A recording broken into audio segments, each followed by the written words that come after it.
You've spoken about the therapeutic nature of tanks. Mm. Is the therapy better experienced in the viewing or the maintenance for you? For me personally, it's that's a really good one. Yeah, is it in the consumption or the creation or the maintenance? I think it's everything. I think it's everything. For me, actually, one of the I get my biggest kind of sense of satisfaction from knowing that I've helped other people with aquascaping, and for me, that's my own therapy, if that makes sense. Yeah. I've had emails from folk that have literally said aquascaping has saved their life, and there's nothing bigger than that, is there?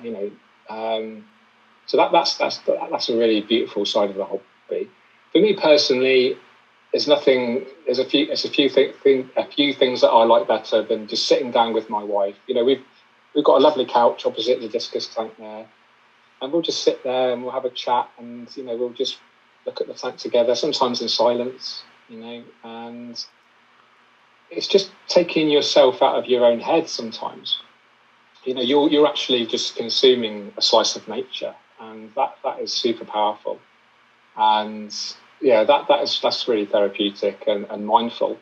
And you can use that mindfulness aspect in almost every part of aquascaping, whether it's preparing plants to create the aquascape, whether it's the maintenance process, whether it's just waiting for that perfect shot with your camera as the fish comes past. You just learn patience and delayed gratification and all these kind of really enriching parts, to this therapeutic side. There's so many, and that's one of the reasons that I dearly love aquascaping so much. Yeah, so that's a great question, and yeah, I think people underrate the potential therapeutic aspect of aquascaping.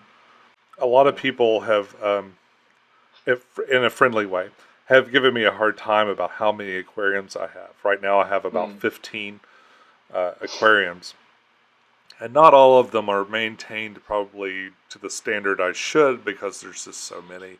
So many, yeah. You've only got so much energy. Yeah, well, now it went from all of them in one day, which I do occasionally. To I have an upstairs day and a downstairs day. Okay, that's a good idea. My 210 in particular takes about an hour longer to do than the other tanks, just for the time to refill it and the sheer volume of things to go wrong or to correct, to steer in the right direction. But I put on a podcast or some music, and I do that, and I always feel better. And not only when I'm done, and an hour later after the dust settles and the water's all clean and the glass is all clear, I'm just like, oh, I'm at peace. So but the act of taking care of them and going through and changing things around or trimming the plants where they need it or moving a fish or all those little things that you do. It gives your brain a chance, I feel like, to unwind and sort of, and it's almost like I don't know how to put this, like not cleaning your life, but you're kind of bringing order to some part of your life. That, like, life is a thing that, especially people like myself and maybe you, I seek control, some sense of control, and when I can make my tank look nice at will, when I know that I've done some good, I've accomplished something. Absolutely, I feel better. Absolutely, I think it's to do with intention. I think it's to do with approaching something with intention, rather than just passively letting life kind of go by. You're actually, like you say, you're taking like a proactive role in it, and whether that's cleaning an aquarium or whatever, if doing something with like focus and intention and having a good result after that just gives you purpose, I think. Yeah, and purpose is another story. But yeah, I agree. That actual physical witnessing of something transforming from something relatively ugly, maybe if the glass is dirty or the plants have got algae, sorry. Either way, it's fine. Yeah, you've improved that.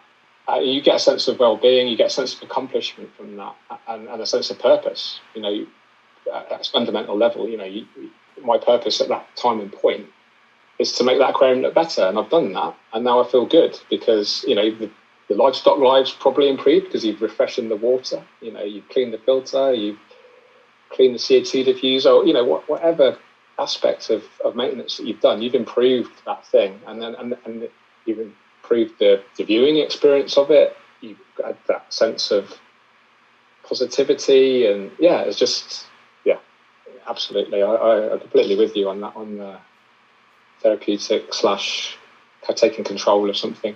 And I'll tell you what, there's a really interesting thing is when I've spoken to quite a few aquascapers about this. When they're feeling really low, they don't actually have they don't feel they want to do the maintenance, and then the tank looks worse, and then you feel worse about yourself, and it's a vicious cycle. So all I would suggest to people is, if you have aquariums and you're feeling low and you can't be bothered, you don't feel like you've got the energy, just really get some, willpower, some grit, and just do that maintenance. And even if it's just a water change or cleaning the glass, just a simple act of that will make you feel better. And that's the first step in actually improving not just the aquarium, but your mood. And then that positive cycle will get reinforced. And then you'll think, oh, I've made that aquarium look good. If you've got like 3 or 4 aquariums, I'll move on to the next one, make that look good, and you'll feel better, and so on and so forth. Yeah, maybe don't tackle them all in one day. Pick the easy one.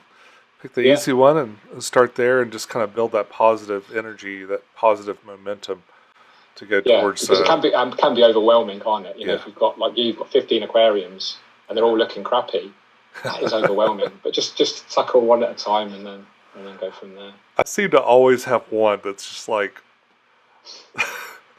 I'm going to rescape you if you don't. You've got 3 more weeks. I've filled the entire top of the tank with floating plants. You got 3 more weeks for that algae to disappear. And thank you so much for watching this brief excerpt from the Water Change Companion. The full version of this will be available at the end of the week. See you then.